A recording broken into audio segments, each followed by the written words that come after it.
padamu ku berserah. Kau Tuhan penolong di hidupku, kekuatanku hanyalah di dalam-Mu. Kau setia memulihkanku. Shalom anak-anak muda, selamat hari Minggu. Shalom. Saya mengucap syukur hari ini kita boleh ada dalam ibadah di minggu yang terakhir. Tuhan Yesus kita luar biasa, amin. Amin. Mari kita memuji Tuhan dengan segenap hati kita. Sebab sepanjang bulan ini kita merasakan kesetiaan Tuhan, pemeliharaan Tuhan, perlindungan Tuhan.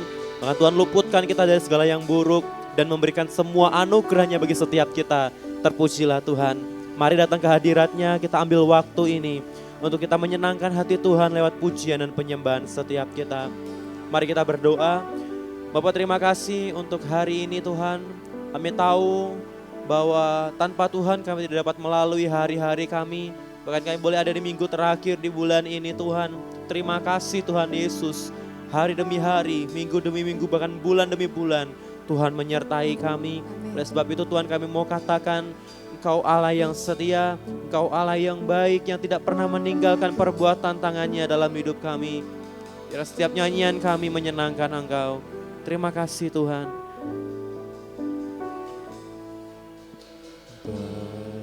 Bapa, Kau setia.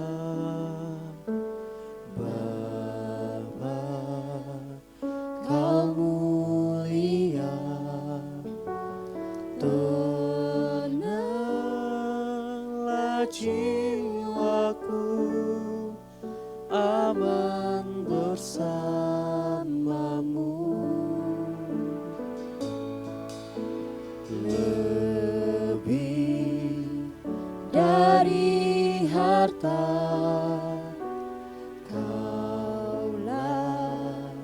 segalanya, tenanglah jiwaku dalam hadirat-Mu.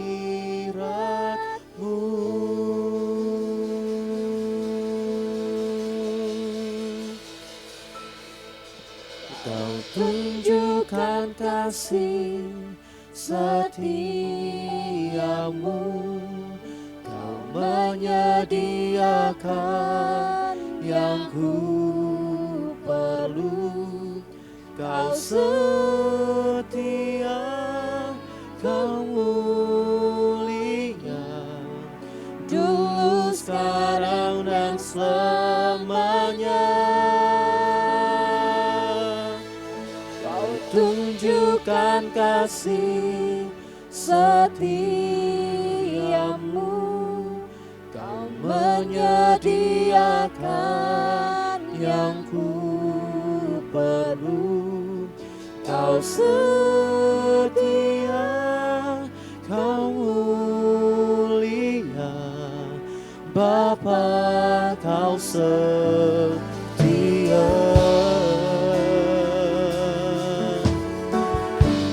Kami mengalami kesetiaan-Mu dalam hidup kami Tuhan. Oleh sebab itu dengan segenap iman percaya kami mau katakan ini kepada Tuhan. Bapa, Kau setia. Bapa, Kau mulia. Kami tenang bersama Tuhan.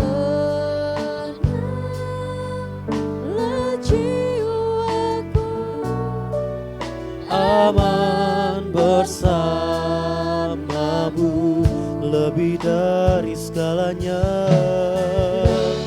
Lebih dari harta, Engkau Tuhan. Kami tenang bersama-Mu. Tenanglah jiwaku dalam hadirat-Mu.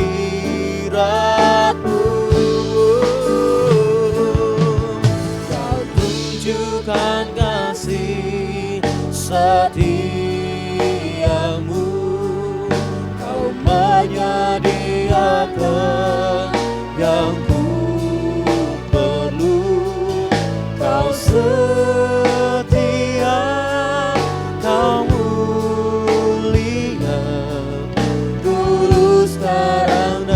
selamanya.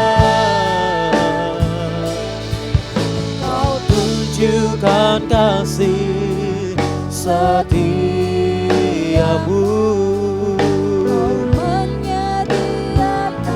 Terima kasih Tuhan. Oh, Kau setia, Kau mulia Bapa. Kau setia, oh, Kau tunjukkan kasih setiamu. Kau menyediakan yang ku perlu. Kau setia, Kau mulia, dulu, sekarang, dan selamanya.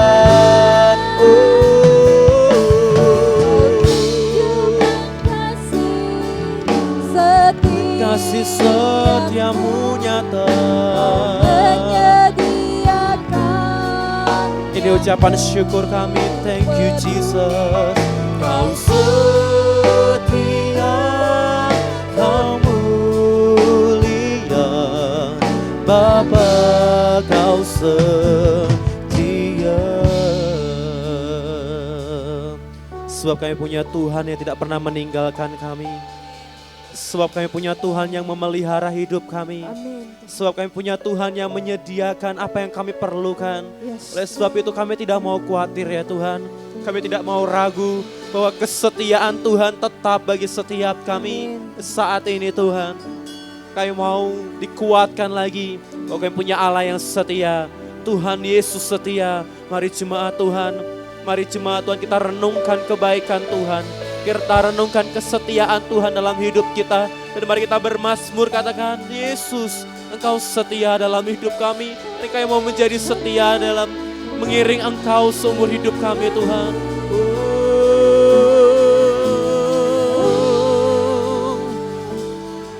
Sebab Kau setia Tuhan. Haleluya.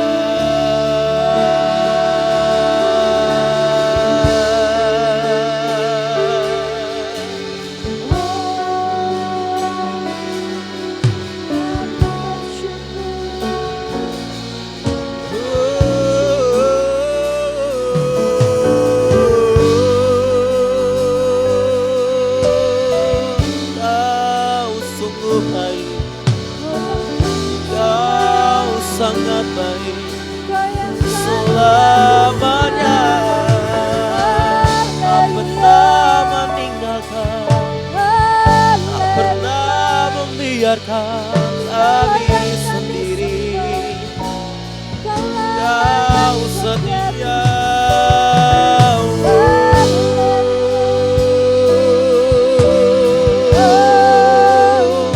Terima kasih Tuhan Yesus. Mari dengan segenap hati kita saudara-saudara, kita nyanyikan lagu ini sama-sama. Kau tunjukkan kasih setiamu. Kau menyediakan yang ku perlu. Kau setia, Kau mulia, dulu, sekarang, dan selamanya. Oh, Kau tunjukkan kasih. Tuhan Yesus tidak pernah berubah kasih-Nya, kebaikannya, kesetiaannya bagi kita. Haleluya. Kau setia, Kau mulia Bapa. Kau setia. Thank you Jesus. Kau tunjukkan kasih setiamu. Kau menyediakan yang ku perlu. Kau setia, sampai selama-lamanya dan selamanya.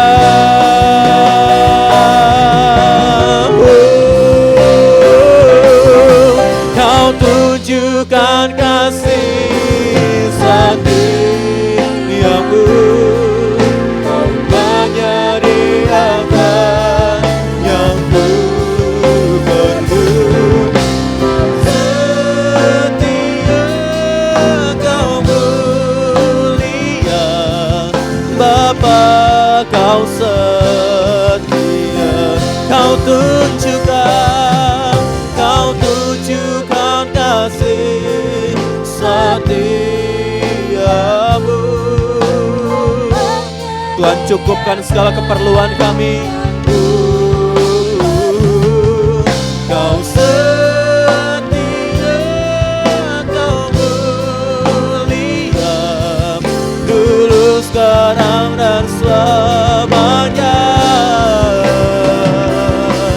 Kau tunjukkan kasih setiamu, kau menyediakan yang ku perlu. Kau setia, kau mulia, Bapa kau setia. Mari katakan ini. Kau setia, kau mulia. Amin. Kau setia, kau mulia. Sekali lagi saudara. Kau setia, kau mulia, Bapa kau setia.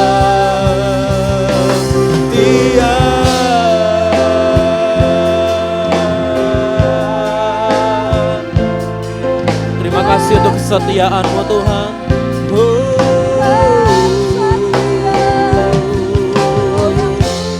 Terima kasih buat pemeliharaan Tuhan.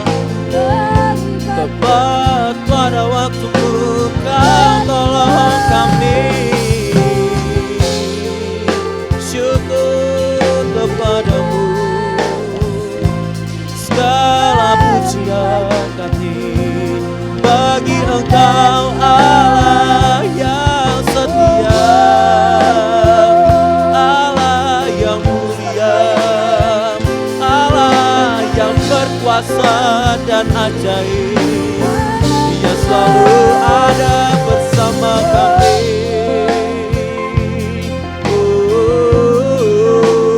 Haleluya, haleluya.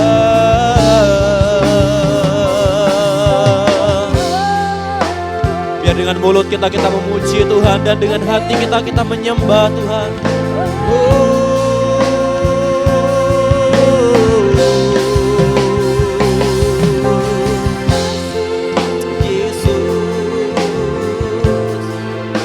Percaya janji-Mu ada bagi kami Tuhan. Kami terus percaya janji-Mu digenapi bagi kami Tuhan.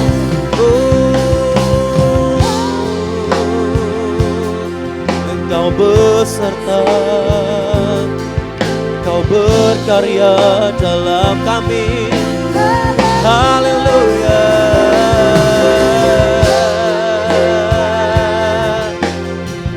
Kita tahu sekarang bahwa Allah turut bekerja dalam segala sesuatu, mendatangkan kebaikan bagi mereka yang mengasihi Dia. Haleluya, haleluya.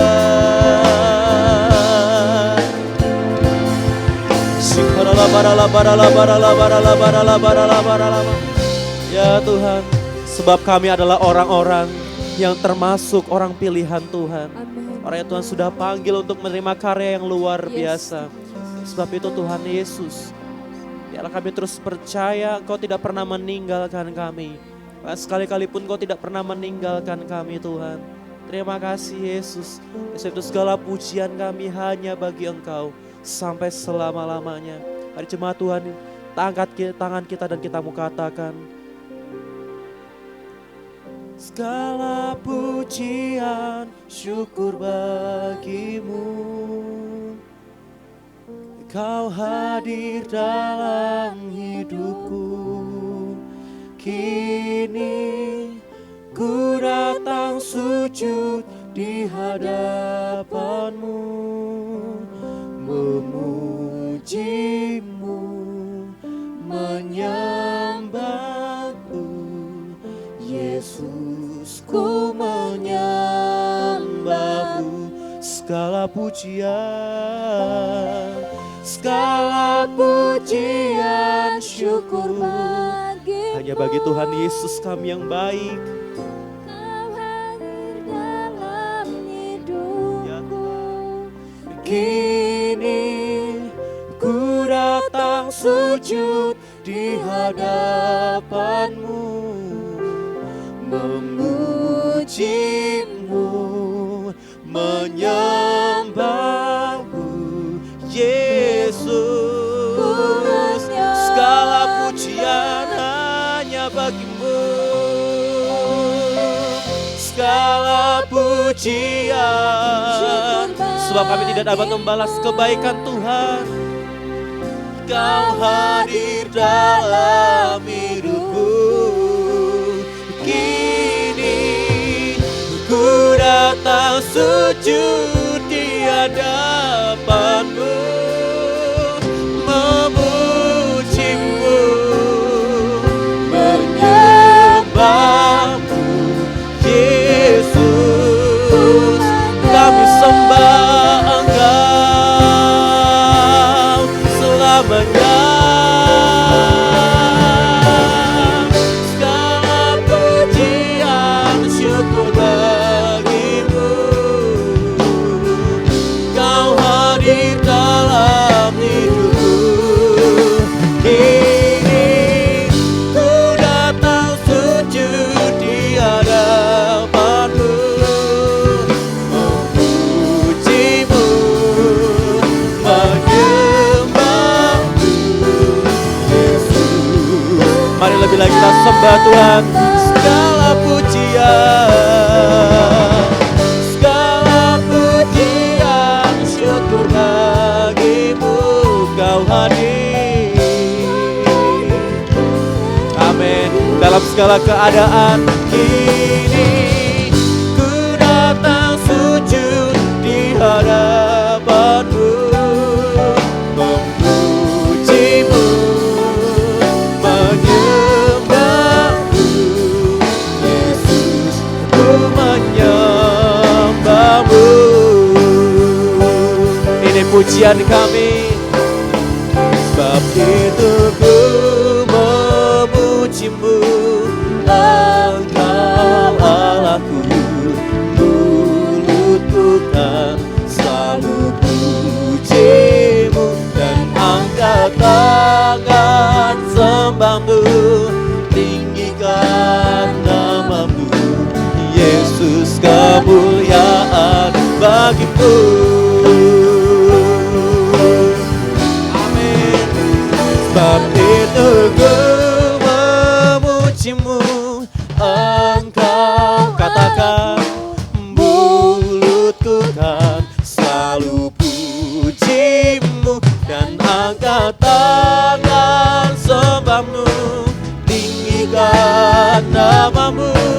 Yesus, kemuliaan, amin. Sebab itu ku memujimu, Engkau Allahku. Mulutku kan selalu pujimu, dan angkat tangan sembahmu, tinggikan namamu. Yesus, kemuliaan, segala kemuliaan. Yesus, kemuliaan selamanya. Yesus, kemuliaan bagimu. Kemuliaan bagimu. Haleluya.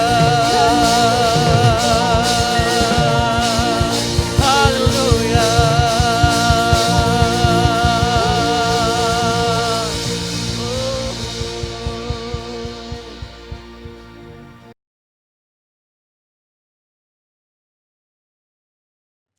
Happy Sunday semuanya, saya berdoa roh kita tetap menyala-nyala pada masa ini.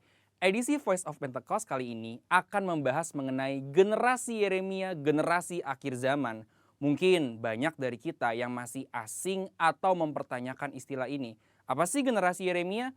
Sesuai dengan pesan Tuhan mengenai Pentakosta ketiga yang akan membangkitkan generasi Yeremia, yaitu anak-anak muda yang dipenuhi Roh Kudus, cinta mati-matian kepada Tuhan Yesus, tidak kompromi terhadap dosa, dan akan bergerak untuk memenangkan jiwa.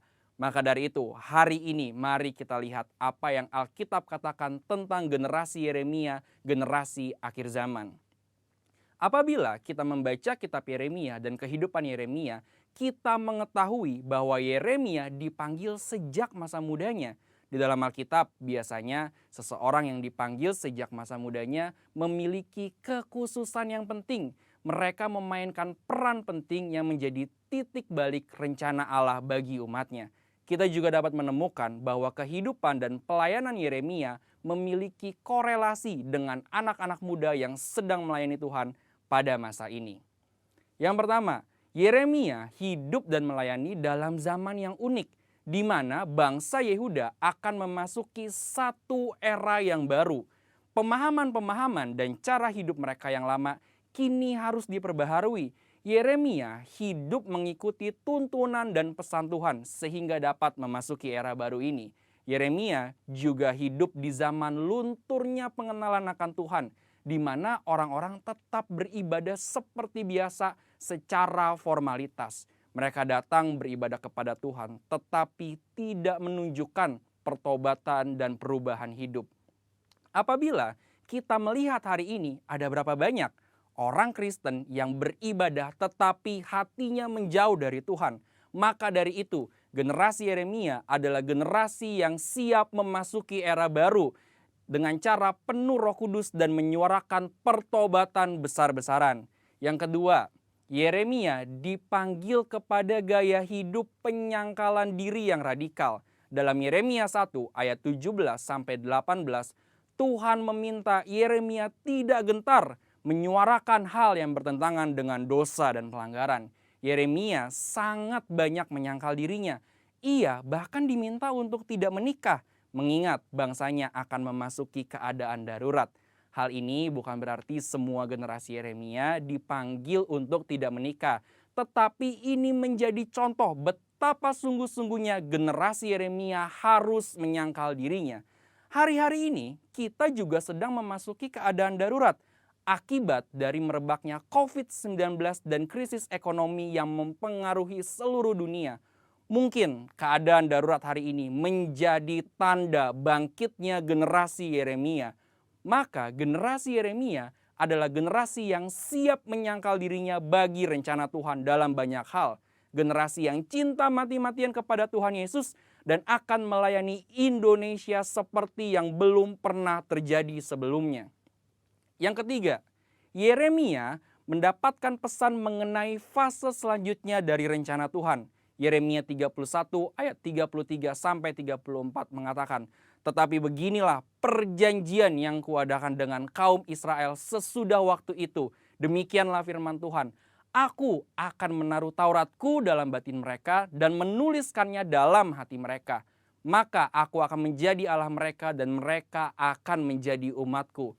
Dan tidak usah lagi orang mengajar sesamanya atau mengajar saudaranya dengan mengatakan, 'Kenallah Tuhan,' sebab mereka semua besar kecil akan mengenal aku, demikianlah firman Tuhan. Sebab aku akan mengampuni kesalahan mereka dan tidak lagi mengingat dosa mereka." Dari ayat ini kita mengetahui bahwa Yeremia adalah pembawa pesan mengenai suatu perjanjian yang baru, di mana keadaan Israel akan dipulihkan karena tugas mereka belum selesai, yaitu datangnya Mesias Tuhan Yesus Kristus. Maka dari itu, generasi Yeremia adalah generasi yang membawa pesan Tuhan tentang kedatangan Tuhan Yesus Kristus yang didahului oleh penggenapan amanat agung. Hari ini, mari saudara sekalian, kita meresponi panggilan Yeremia dengan cara hidup penuh Roh Kudus, cinta mati-matian kepada Tuhan Yesus, tidak kompromi terhadap dosa, dan bergerak memenangkan jiwa. Tuhan Yesus memberkati.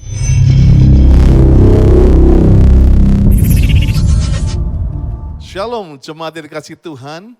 Pada hari Minggu ini saya ingin menyalami saudara, jemaat yang dikasih Rayon 2 GBI Sukawarna di mana Anda berada, di rumah, di depan gadget, di dalam kendaraan. Biarlah damai sejahtera Tuhan selalu memenuhi saudara. Apa kabar Bapak Ibu Saudara sekalian? Tidak berasa hampir 8 bulan masa pandemi ini ada. Tapi saya percaya sukacita, damai sejahtera, kekuatan Tuhan akan makin bertambah, mengalir. Dan biarlah hari Minggu ini hadirat Tuhan lewat praise and worship tadi. Dan hadirat Tuhan selama nanti firman disampaikan akan terus menjamah, membebaskan, melepaskan setiap saudara. Terima kasih untuk Gembala Sidang, Bapak Pendeta Dr. Insinyur Niko Yuto Raharjo, dan semua pemimpin yang ada untuk memberi kesempatan buat saya boleh berbicara pada hari Minggu ini. Nama saya Andi Cokro dan saya dari Growth Center Church, GBI Gandaria City. Salam dari jemaat Gandaria City Growth Center baik di Jakarta, di Bekasi, dan di Manado buat Bapak Ibu Saudara sekalian. Saya akan membacakan firman Tuhan hari ini sebagai landasan ayat utama daripada firman Tuhan dari Amsal 13 ayat 12. Amsal 13 ayat yang ke-12. Harapan yang tertunda menyedihkan hati, tetapi keinginan yang terpenuhi adalah pohon kehidupan. Saya akan bicara satu message yang sederhana yang singkat dengan judul Hope atau pengharapan. Bisa kita berdoa sebentar Bapak Ibu Saudara sekalian. Bapa, terima kasih untuk hari ini. Kami akan merenungkan satu kata yaitu pengharapan, harapan, hope. Biarlah hari ini di tengah semua gelombang, di tengah kami tidak mengerti, biarlah ada hope yang kembali mulai lahir dalam hidup kami. Ada pengharapan yang mulai hidup kembali. Roh Kudus jamah kami di dalam nama Tuhan Yesus. Amin. Hope adalah kata yang begitu buat banyak orang pesimis hari-hari ini. Banyak orang bilang, Pastor, harapanku sudah hilang. Aku sudah di PHK, penyakit ini sudah membuat aku diamputasi, keluargaku udah cerai. Dan kita semua hari ini banyak mungkin di depan TV, di depan gadget. Kita bilang, oke, saya mau semua tapi semua pengharapan sudah hilang. Di masa-masa pandemi ini kata hope menjadi kata yang negatif, kata pengharapan, harapan menjadi sesuatu yang akhirnya orang mulai mencibirkan, semua tidak lagi merasakan tidak ada harapan dalam hidupnya. Saya tahu hari ini ada harapan, ada mimpi, tapi ada juga yang namanya realitas atau reality atau kenyataan. Harapan, mimpi, mungkin cita-cita yang kita udah doakan. Tapi ada di sisi-sini yang namanya kenyataan. Tagihan yang harus dibayar, PHK tiba-tiba, dan COVID-19, kenyataan, hope, realita. Dan seringkali ada namanya jurang atau gap di sini antara hope dan reality. Ini yang disebut dengan kekecewaan atau disappointment. Banyak orang karena cara berharapnya salah, dasar berharapnya salah, sehingga jarak ini semakin besar. Memang antara harapan dan realitas tidak selalu sama. Tetapi kita bisa sebagai anak Tuhan, kita bisa belajar seharusnya pengharapan, apa yang kita inginkan, apa yang kita cita-citakan dengan kenyataan seharusnya tidak terlalu jauh bedanya. Nah, semakin besar gap ini, semakin jurang kecewa itu. Tadi kita baca sama-sama harapan yang tertunda atau harapan yang gak jadi kenyataan atau hope yang gak menjadi realita itu menyedihkan hati. Bahasa aslinya dikatakan menyakitkan hati, merobek hati. Berapa banyak orang yang hari-hari ini lompat dari gedung bertingkat, lompat dan menghabisi nyawanya, minum racun dan segala macam. Tiba-tiba gelap mata karena apa? Merasakan harapan, cita-citanya nggak jadi. Nggak didapatkan. Yang dulu dia doakan, yang dulu dia imani setiap hari Minggu akan dia terima. Yang dia hadapi di depan piringnya, di depan mejanya adalah jauh berbeda. Sebab itu dikatakan Amsal dibilang berkata harapan yang tertunda itu menyedihkan hati. Tetapi keinginan terpenuhi adalah pohon kehidupan. Sebab itu hari ini izinkan saya memberikan 4 dasar pengharapan yang benar. Supaya jurang atau gap antara harapan dan kenyataan Anda tidak terlalu jauh. Siap? Saya akan ambil dari kata hope. Yaitu H-O-P-E. Hope. Harapan. Dan yang pertama adalah huruf H atau H dari hope adalah kata helper. Dialah penolong kita. Semua tulis baik di chat, baik dalam hati mulai katakan dialah penolong. He is the helper. Dan saya percaya itulah yang membuat harapan kita tidak menjadi surut. Itulah kenapa harapan kita masih bisa bersuka cita. Kita masih bisa berharap karena yang bisa menolong kita bukan sekedar pejabat, bukan asuransi, bukan deposito, bukan orang kaya. Tetapi yang menjadi sumber pertolongan kita is Jesus Christ, Tuhan Yesus Kristus. Wow, katakan amin. Saya percaya toko bisa tutup, pabrik bisa bangkrut, bank bisa bangkrut dalam semalam. Keadaan apapun bisa hancur. Orang-orang kaya bisa miskin menjadi dalam satu malam. Tetapi yang namanya Tuhan Yesus, penolong kita. Dialah everlasting Almighty God. Dialah Allah yang penuh kuasa untuk selama-lamanya. Katakan amin. Disinilah pengharapan kita di tengah-tengah pandemi ini mulai bisa bergejolak kembali. Sebab kita menaruh pengharapan kita kepada kunci yang luar biasa. Dialah penolong kita. Katakan amin. Ibrani 13 ayat 6. Sebab itu dengan yakin, aku suka ini. Dengan yakin aku, kalian, kita semua dapat berkata, Tuhan adalah penolongku. Aku tidak akan takut. Apakah yang dapat dilakukan manusia terhadap aku? Biarlah hari ini kita dengan yakin, dengan percaya, dengan mantap bisa berkata, God is my helper. Tuhan adalah penolongku. Biar kuping telinga kita dengar dan iman timbul dari pendengaran akan apa yang tadi firman katakan. Tuhan adalah penolongku. Dan aku tidak akan takut. Saat ini mungkin engkau merasakan kekecewaan. Engkau merasakan sakit hati. Engkau merasakan ada ketakutan. Tapi saya berkata biar kita hari ini. Kita berkata aku tidak akan takut. Di Mazmur 46 ayat 2. Allah itu bagi kita tempat perlindungan dan kekuatan. Sebagai penolong dalam kesesakan dia sangat terbukti. Cuman Tuhan yang berani kasih surat garansi sebagai penolong. Dan saya percaya itulah Allah kita. Dan yang jaminannya adalah firman Tuhan yang tidak pernah kembali dengan sia-sia. Jaminannya adalah waktu dia berani menyerahkan hidupnya untuk kita boleh peroleh harapan untuk melihat hari esok. Karena semua kita diciptakan dalam dosa yang harusnya artinya tidak punya masa depan. Harapannya adalah neraka. Tetapi karena dia yang menjadi jembatan, yang naik ke kayu salib. Sehingga kita mulai hari ini bisa berkata, aku punya harapan. Karena Yesus bagiku adalah kekuatan. Aku punya hari esok. Wow, dan saya percaya itulah Allah bagi kita tempat perlindungan dan kekuatan. Sebagai penolong dalam kesesakan sangat terbukti.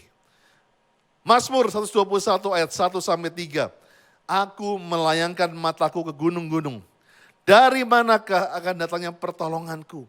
Pertolonganku ialah dari Tuhan. Yang menjadikan langit dan bumi. Ia tak akan membiarkan kakimu goyah, penjagamu tidak akan terlelap. Katakan amin. Dan saya percaya gunung-gunung melambangkan masalah. Gunung-gunung melambangkan pergumulan. Seringkali mata kita melihat kepada gunung-gunung itu. Dan dari manakah datangnya pertolonganku?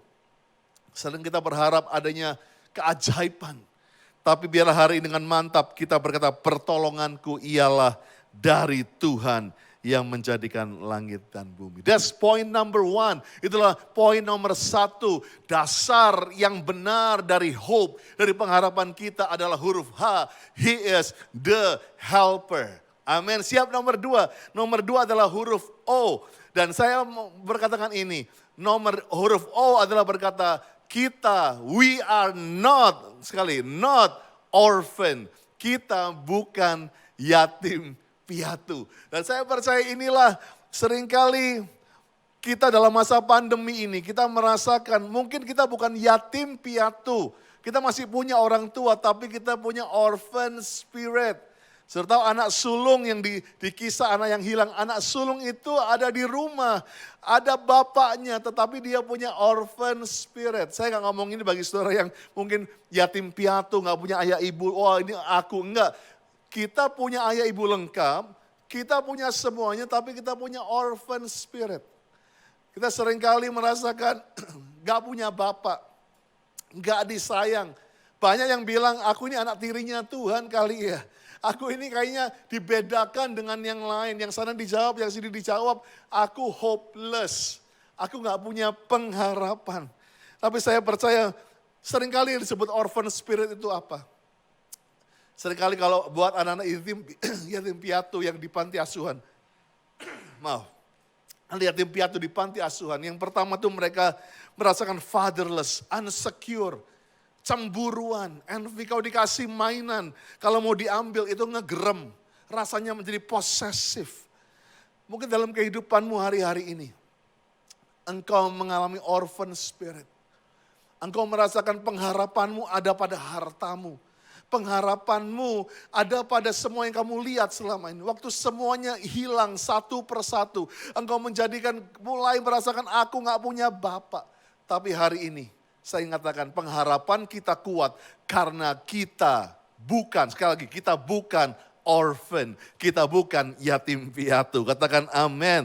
Dikatakan di Mazmur 103 ayat 13, seperti Bapa sayang kepada anak-anaknya, demikian Tuhan sayang kepada orang-orang yang takut akan Dia. Saya percaya hari ini, dimanapun, kapanpun Anda sedang melihat tayangan online service ini. Saya ingin biarlah kasih Bapa, sayangnya Bapa itu mulai memeluk saudara. Mungkin selama ini engkau merasakan kering kasih itu. Engkau merasakan aku anak tirinya, aku anak buangannya, aku anak kecelakaan. No, Tuhan katakan aku sayang kepadamu. Sayang kepada orang yang takut akan aku, kata Tuhan. 1 Yohanes 3 ayat 1. Lihatlah betapa besar kasih yang dikaruniakan Bapa kepada kita. Sehingga kita disebut anak-anak Allah. Dan memang, aku suka ini. Dan memang artinya kenyataannya itu. Kita adalah anak-anak Allah. Karena dunia enggak mengenal kita. Sebab dunia tidak mengenal Dia atau tidak mengenal Bapa.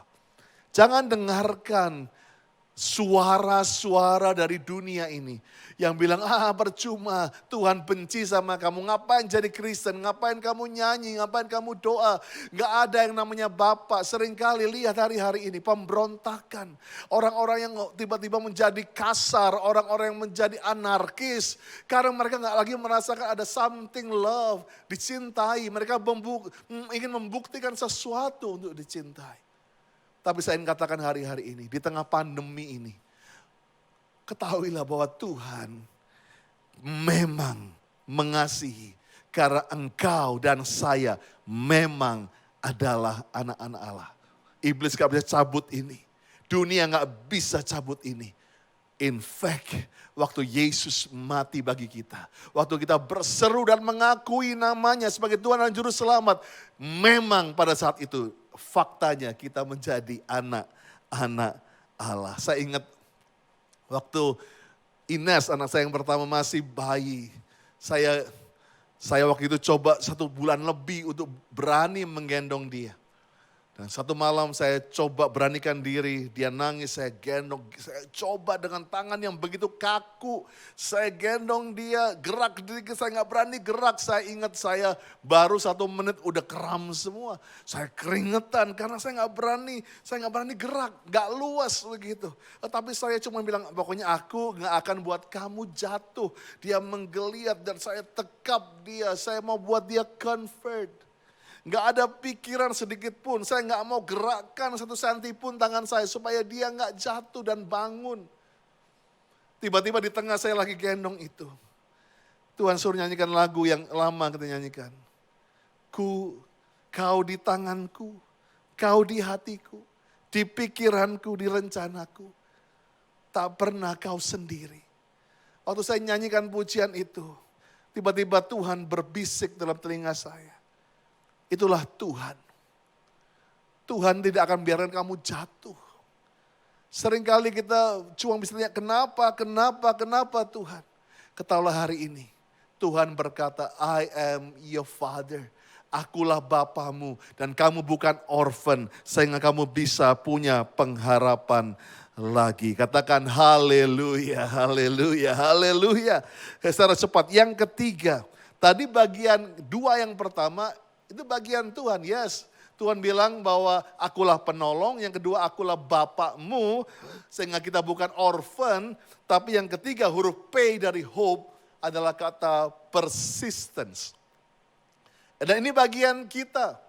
Bagian Tuhan adalah dia menjadikan dirinya penolong, jadi bapak yang baik. Tetapi bagian kita harus persisten atau bertekun atau punya ketekunan.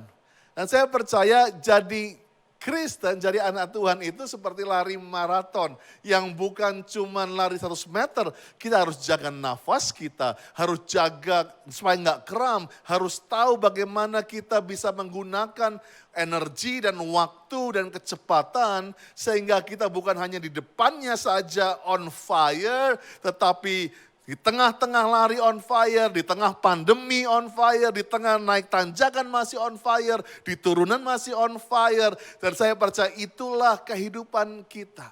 Dan saya mau katakan garis finish sudah tidak jauh lagi. Perlu kita dalam hope ini perlu punya persistence atau ketekunan. Roma 5 ayat 3 sampai 4. Paulus penulis ini di tengah-tengah dia harus di lockdown. Rasanya harapannya hilang. Di tengah-tengah semua travel plan-nya gagal. Di penjara itu dia menulis. Dan bukan hanya itu saja. Kita malah bermegah juga dalam kesengsaraan kita. Jadi kalau ada masalah, yang orang bilang no hope, disuruh bermegah, disuruh bersuka cita. Karena kita tahu bahwa problem atau kesengsaraan itu menimbulkan ketekunan. Problem creates persistence. Saya percaya kesengsaraan kita itu menimbulkan ketekunan. Ketekunan menimbulkan tahan uji atau lulus ujian, dan tahan uji menimbulkan tema kita hari ini, hope atau pengharapan. Seringkali kita mau bypass, yang penting aku punya pengharapan. Tolong kasih Tuhan pengharapan. Tuhan bilang oke, yang kamu lihat mungkin kamu hanya berharap, tapi yang kamu dapat adalah kenyataannya kesengsaraan. Jangan anti. Seperti saya katakan tadi, hope and reality. Memang ada jurangnya. Mungkin engkau mengharapkan, tetapi engkau yang dapat realitinya kesengsaraan. Gak usah takut, karena kesengsaraan membuat kita menjadi tekun. Tekun. Dalam pandemi ini Tuhan cuma bilang tekun anakku. Dan ketekunan ini menimbulkan kita lulus ujian, tahan uji. Dan tahan uji menimbulkan pengharapan. Saya percaya pandemi ini seperti kita yang sedang banyak orang yang sedang goes hari-hari ini. Ya kan, kita naik sepeda. Dan saya tahu bahwa kita harus jaga nafas kita. Seringkali banyak kita mau nyerah. Tetapi seperti Yesus sedang memberi semangat dengan para orang-orang kudusnya. Tetap semangat, terus naik. Sudah gak jauh lagi. Dan saya percaya pengharapan kita harus disertai satu ingredient, satu resep yang gak boleh hilang. Yaitu persisten atau ketekunan. Yang terakhir, yang keempat. Tadi yang pertama huruf H adalah He is the helper. Dialah penolong. Huruf O dari hope adalah we are not orphan. Kita bukan yatim piatu. Yang ketiga huruf P dari hope adalah persistence. Kita perlu bertekun di dalam berharap. Maka yang keempat, saya percaya banyak orang seringkali gak punya pengharapan. Karena apa? Dia merasakan Tuhan terlambat. Tuhan tidak tepat waktu. Tapi saya percaya huruf A dari hope adalah excellent time. Waktu yang sempurna. Nah inilah seringkali kita merasakan pengharapan kita hilang karena apa? Waktu gak berpihak pada kita. Udahlah Pak Pendeta gak usah khotbah banyak-banyak. Udah telat. Udah terlambat. Saya ingat satu kali teman saya pada waktu itu dia tulis di Facebook. Dia berikan tahu kan, hey guys pray for me. Dia tinggal di Boston dan dia akan interview pekerjaan di New York. Dan dia bilang pray for me, saya akan naik pesawat paling pagi karena ini penting interviewnya supaya saya dapat kerjaan ini. Kita semua doa buat dia dan dia dalam kesaksiannya dia pagi-pagi udah berangkat. Di tengah-tengah perjalanan ke airport dia mengalami kecelakaan. Dan dia harus urusan dengan polisi. Singkat cerita, sampai di airport, begitu sampai di gate-nya, pesawatnya sudah mundur. Dan dengan air mata dia pukuli dari dia bilang, why pekerjaan yang aku suka, why terlambat cuma beberapa menit, udah mundur, gak bisa lagi. Dan dia marah-marah, dia bilang, dan dia coba telepon ke New York, dia bilang, please give me chance. Orang yang bilang, kamu terlambat, kamu gak dapat. Dan dia makin marah dan dia mulai marah sama Tuhan.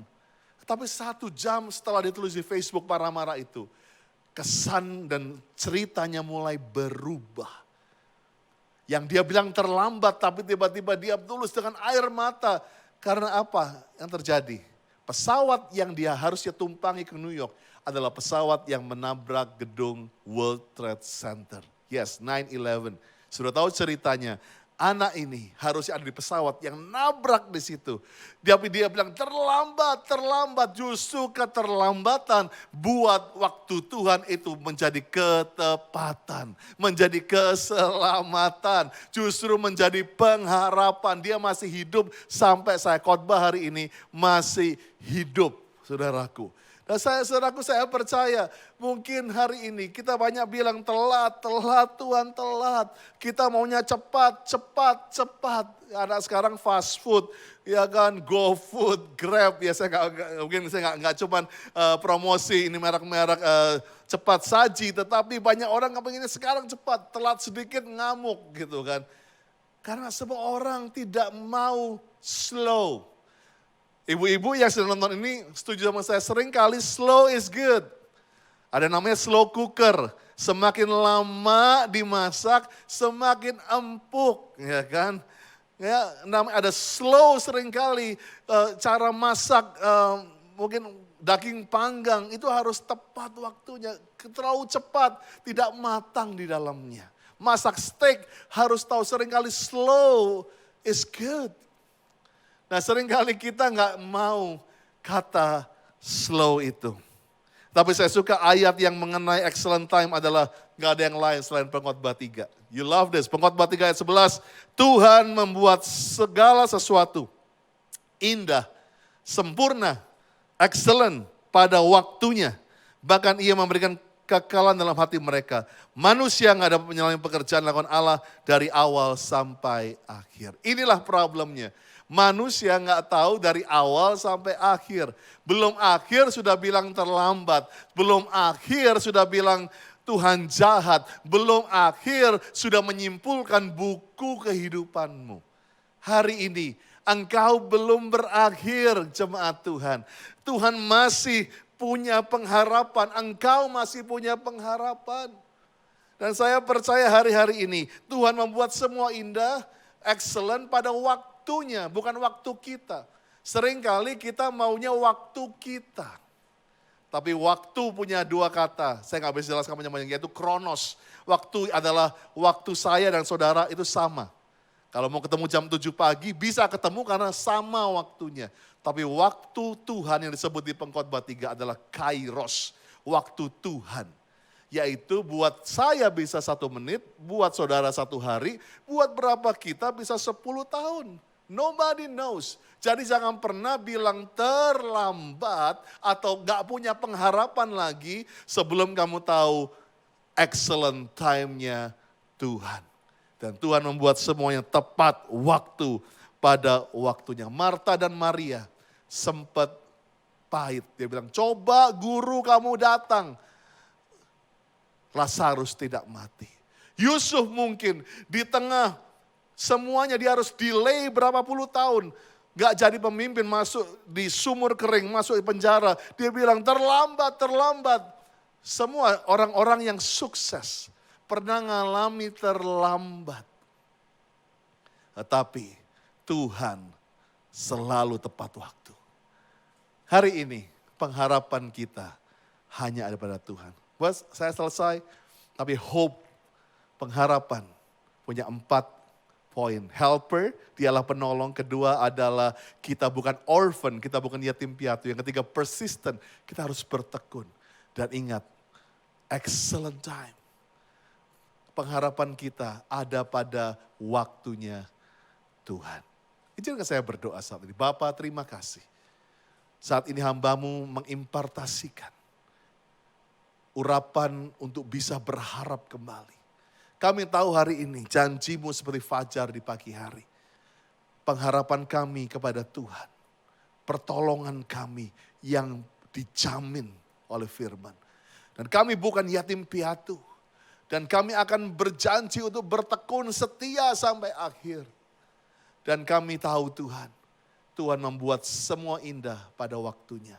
Apa yang kami katakan terlambat, buat Tuhan tepat waktu. Kuatkan hamba-hambamu, kuatkan jemaatmu, kuatkan gerejamu. God is good. Amen. God bless you.